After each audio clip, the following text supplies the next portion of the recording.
वैष्णो देवी में कटरा में किसी के घर गया।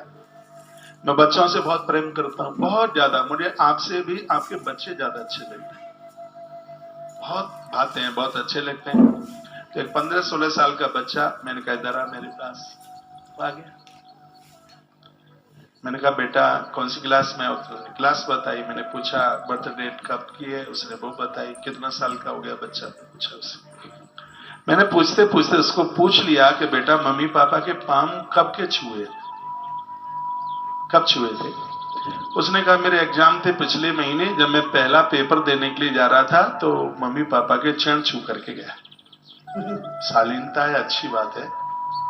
मैं कहूंगा घर में भी बुजुर्ग आते हैं, वृद्ध लोग आते हैं, पूज्य लोग आते हैं, बड़े लोग आते हैं, ये शिष्टाचार है। उनके चरण छूकर आशीर्वाद लें। मैंने महाभारत में पढ़ा है चरण छूने से हमारे भाग्य का निर्माण होता है, आशीर्वाद लेने से हमारे भाग्य का निर्माण होता है। महाभारत का युद्ध होने वाला था, भगवान कृष्ण केंद्र में रथ लेकर के पहुंच गए। तो पार्थ को कहा अर्जुन ये युद्ध यदि तुम जीतना चाहते हो तो इन बुजुर्गों के चरण छू करके आओ। अर्जुन रथ से नीचे उतरे और ये पहली बार देखने के लिए हुआ कि युद्ध से पहले कोई चरण छू करके आशीर्वाद ले रहा। इससे पहले देखा नहीं गया कभी। आंख में आंसू थे। भीष्म के रथ के सामने पार्थ खड़े हैं। भीष्म नीचे उतर करके आए, चरणों में माथा रख दिया। भीष्म ने कहा हे पुत्र, भले ही मेरा मांस का लोथड़ा दुर्योधन की तरफ है, लेकिन मेरे आशीर्वाद तुम पांडवों के लिए विजयी भवा। इस युद्ध में तुम्हें विजय मिली। गुरु द्रोणाचार्य ने, कृपाचार्य गुरुजी ने, वो तो सब निहत्थे हो गए, सब ने आशीर्वाद दे दिया। जब अर्जुन लौट रहे थे तो गोविंद ने शंख बजा दिया। तो अर्जुन ने कहा भगवान बहुत प्रसन्न दिख रहे हो। भगवान ने कहा प्रसन्न हूं इसलिए दिख रहा हूं। क्या प्रसन्नता का कारण? क्या युद्ध तो माध्यम है, रिजल्ट हासिल हो गया, परिणाम घोषित हो गया। विजय मेरे पार्थ को, भैया युधिष्ठिर को मिलेगी। तो अर्जुन ने कहा भगवान आप खड़े हैं, विजय तो मिल ही जाएगी। भगवान कहते हैं विजय मैं दिलाने वाला नहीं, तुमने जो बुजुर्गों का चरण छूकर बंधन करके जो आशीर्वाद लिया है, विजय तो उस आशीर्वाद की होने वाली है। तो यहाँ बच्चे भी बैठे हैं, युवा लोग भी बैठे हैं, बहनें भी बैठी हैं। मैं कहूंगा आपका भजन जीवन सब सफल हो जाता है जब हम आशीर्वाद लेते हैं। मैं कहूंगा पीपल बरगद जैसे वृक्ष के पास से निकल रहे हो तो मत्था टेको, प्रणाम करो। पति पत्नी के झगड़े दूर भाग जाते हैं। जो पीपल देव को जो बंधन करते हैं, प्रणाम करते हैं, उनकी जन्मपत्री के दोष दूषण भूषण में बदल जाते हैं। ये तो सिर्फ पीपल जैसे वृक्षों के दर्शन करके हाथ जोड़ने की बात, उनकी पूजा परिक्रमा कर लिए तो बहुत बड़ी बात हो जाती है। बुजुर्गों को वंदन प्रणाम करने से आयुष बढ़ता है, उम्र बढ़ती है। मुझे तो ये लगता है कि 1.25 लाख महामृत्युंजय जपने से भी उतना नहीं मिल पाएगा जितना कि बुजुर्गों के चरण छूकर आशीर्वाद लेने से जितना प्राप्त हो जाए। घर में बहुएं हैं, घर के बुजुर्गों को रोज वंदन प्रणाम करें। लेकिन आज की बड़ी स्थिति गंभीर है, मुंह देखने को तैयार नहीं होती है। प्रणाम तो बहुत बड़ी बात है, इसलिए सब कुछ होते हुए बड़ा दुख है, बड़ी पीड़ा है, बहुत कष्ट है, बन नहीं रही है, रोज तलाक हो रही है, स्थितियां ऐसी हो गई है। इसलिए क्योंकि हमने अपनी संस्कृति खो दी है। जब सतयुग में कलयुग जैसे लोग थे तो आज कलयुग में क्या सतयुग जैसे लोग नहीं हो सकते? किसी ने कहा था युग परिवर्तन। युग परिवर्तन का मतलब जानते हैं? बहुत साधुओं के सामने युग परिवर्तक शब्द लिखा होता है। युग परिवर्तक का मतलब क्या हो गया? ऐसा महापुरुष जिसके सानिध्य में बैठकर कलयुग में रहने वाले लोग भी सतयुग का आनंद ले रहे हैं, सतयुग का अनुभव कर रहे हैं, वो महापुरुष, वो महात्मा युग परिवर्तक होता है। युग परिवर्तन आप कर सकते हैं। जब कायाकल्प हो सकता है तो युग परिवर्तन क्यों नहीं हो सकता? इस युग में भी आप सतयुग जैसा अनुभव, सतयुग जैसा आनंद ले सकते हैं और ये आपके पास में है। ये होशियारी, ये क्वालिफिकेशन, योग्यता आपके पास है। उन सूत्रों में बहुत सूत्र हैं, उसमें एक है चरण बंधन। मैं अभी कुछ दिनों पहले किसी ग्रंथ में पढ़ रहा था, जिस समय आप किसी को प्रणाम करते हैं, वंदन करते हैं, तत्काल आपको 10 अश्वमेध यज्ञ करने का तो पुण्य प्राप्त हो जाता है। इस कलयुग में पुण्य बड़े जल्दी मिल जाते हैं, और युगों में इतनी जल्दी नहीं मिलते, क्योंकि इस युग में उम्र कम है, आयु कम है, इसलिए। तो आपको पता है कि यदि उम्र कम है तो आपको काम थोड़े ज्यादा करने पड़ेंगे। आजकल एक मैच चलता है 2020, आपको मालूम है, इसमें बल्ला जोर से घुमाना पड़ता है, 20 ओवर में ही रन बटोरने पड़ते हैं। उसमें आपको अपनी बड़ी कलाकारी, आपको अपनी योग्यता दिखानी होती है। मुझे तो मैच भी अच्छा लगता है, इसलिए मुझे ध्यान है 2007 में मैं कथा करने को आया इसी राम मंदिर में। धोनी कैप्टन होते थे और उस समय आखिरी बॉल पर एक कैच पकड़ करके और भारत की टीम जीत गई थी। 2020 मैच भारत ने जीता था, सर 2007 की बात है। तो कथा यहीं चल रही थी इसी परिसर में, और हम तो मैच में भारत की जीत होती, हमने कथा का टाइम बदल दिया था, हमें ध्यान है, कथा के टाइमिंग्स बदल दिए थे। मैं बात इतनी सी कह रहा हूं, जैसे कम ओवर में आपको रन ज्यादा बनाने होते हैं तो आपको ऐसे ऐसे शॉट लगाने पड़ते हैं जिसमें चौका और छक्के में उसकी गिनती होती है।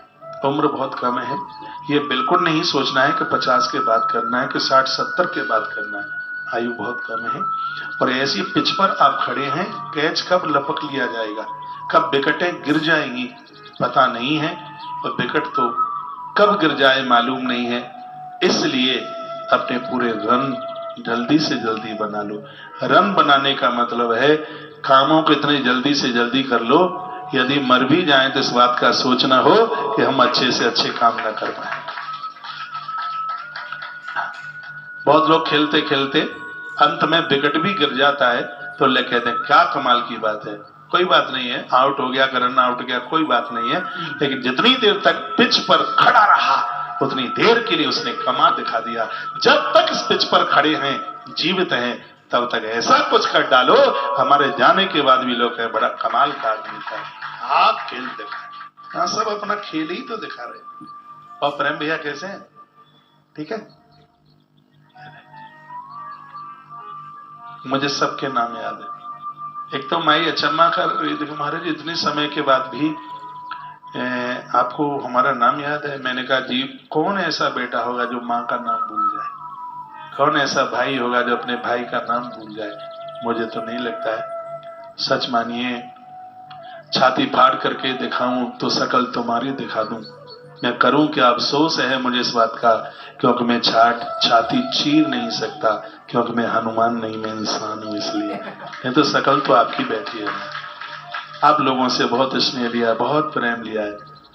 बहुत देर तक आप मेरे पास बैठे रहते थे, तब उतने काम नहीं होते थे, मेरा लगभग विद्यार्थी जैसा ही काल था। आज जिम्मेवारियां बहुत हो गई।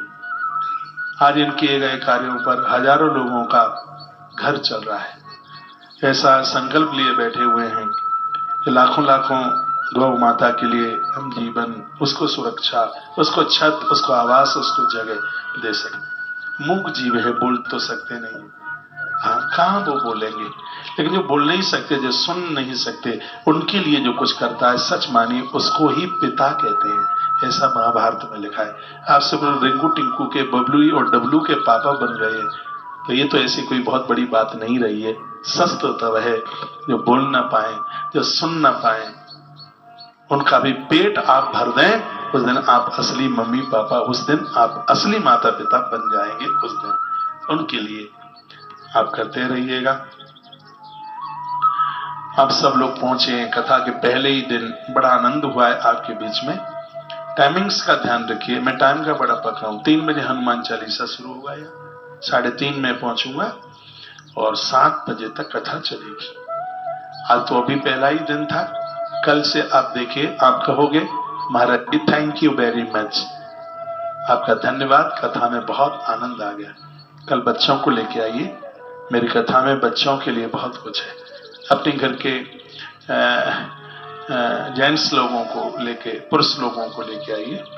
जिनकी घरवाली बहुत झगड़ा करती है उसे जरूर लेकर के आइए, चाहे वो सास हो चाहे बहू हो, कोई भी हो, उन्हें जरूर लेके आइए। इस कथा में परिवर्तन होगा और समय कोरोना के बाद युग परिवर्तन हो रहा है। अच्छा लग रहा है, मंदिरों में खूब भीड़ है, खूब है।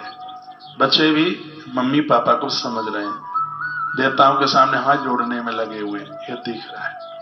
साधुओं के सामने भी वो झुक रहे हैं। मैं कहूंगा अब टेंशन में नहीं जीना है, ऐसा कुछ नहीं खाना बिल्कुल भी जो जीवन को बर्बाद कर दे। चाइना के फूड से बचने की कोशिश कीजिए। यदि आप ठीक से स्वास्थ्य चाहते हैं, बढ़िया अपना डेवलपमेंट चाहते हैं, आपकी तरक्की कैसे होगी? ये 3 दिन के बीच में अरण्य कांड के माध्यम से मैं आपको निवेदन करूंगा। एक अयोध्या का राजकुमार कैसे भगवान बन गया, ये बहुत समझने के लायक बात है।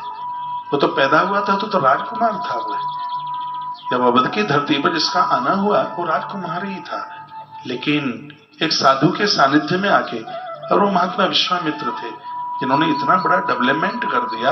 और इसमें एक बहुत बड़ा योगदान था राम के वनवास में गुरुदेव विश्वामित्र का। और वही हमारा बदलाव करेगा। जो महापुरुष पूरी दुनिया को अपने मित्र के रूप में देखता है, वो अपने के रूप में देखता है, वो किसी भी जाति पंथ में जीता, वो किसी से घृणा नहीं करता, वही महात्मा है। लोग इंसानों से घृणा करने में लगे, विश्वामित्र बनिए। और जिस समय यदि कोई विश्वामित्र बनता है तो अयोध्या के राजकुमार राम को वो भगवान श्री राम बना देता है, भगवान बना देता है। तो ऐसे महापुरुषों के पास जाइए जो किसी से घृणा नहीं करते हैं, जिनके अंदर सच में मनुष्यता है, जिनके यहाँ जाति बिरादरी का कोई भेद नहीं है। वो एक प्याऊ की तरह है। प्याऊ ने कभी किसी को नहीं पूछा कि तुम कौन सी जाति के हो, अमीर हो, गरीब हो, पैसे वाले हो, शिमला में रहते हो कि चंडीगढ़ में रहते हो। प्याऊ तो पूछती नहीं किसी को, उसका स्वभाव ऐसा है, उसका स्थान ही ऐसा है। तो ऐसे महापुरुष, उनके पास पहुंचने पर सच में हम इंसान से भगवान की यात्रा में चल पड़ते हैं। हमारा इतना उत्थान होता है, हमारी इतनी तरक्की होती है। तो आप कल की कथा में आइए और कल का जजमेंट, कल का कुछ निर्णय, कुछ अपने आप में कुछ अलग होगा, कुछ विशेष होगा। लाइफ का, अपने जीवन का जो आप प्रबंधन आप कर सकते हैं। तो युवा भटक रहा है, आत्महत्या को प्राप्त हो रहा है बहुत ज्यादा। कोई ऐसा समय था, उस समय बहुत बहनों ने परेशान होकर के बहुत आत्महत्या कर डाली। लेकिन आज पुरुष इतना परेशान है कि पुरुष बहुत आत्महत्या कर रहा है। तो इससे कैसे निजात, इससे कैसे बाहर आ सकते हैं?